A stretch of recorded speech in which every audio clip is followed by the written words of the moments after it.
সম্মানিত উপস্থিতি, সবাই বসে যান, আমাদের সম্মানিত শ্রদ্ধাভাজন মতিউর রহমান স্যার অল্প কিছুক্ষণ কথা বলবেন। তারপরে আমরা সম্মানিত প্রধান আলোচক তাফসীরকারক মুফতি আমির হামজা সাহেবের গুরুত্বপূর্ণ তাফসীর শুনবো ইনশাআল্লাহ। আলহামদুলিল্লাহ।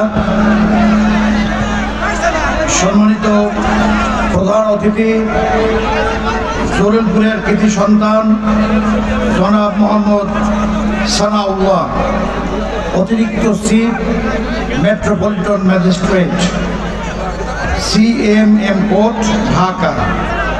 প্রধান বক্তা হিসেবে ইতোমধ্যেই আমাদের মঞ্চে হাজির হয়েছেন আন্তর্জাতিক খ্যাতিসম্পন্ন মুফাসসিরে কোরআন, বর্তমান সময়ে গোটা বিশ্বব্যাপী যার আলোচনা অত্যন্ত অভিনন্দিত হয়েছে, যার বক্তব্য আমি নিজে পছন্দ করি তাফসীরুল কোরআন হিসেবে, তিনি হলেন আর কেউ নয় মুফতি আমির হামজা কুষ্টিয়া।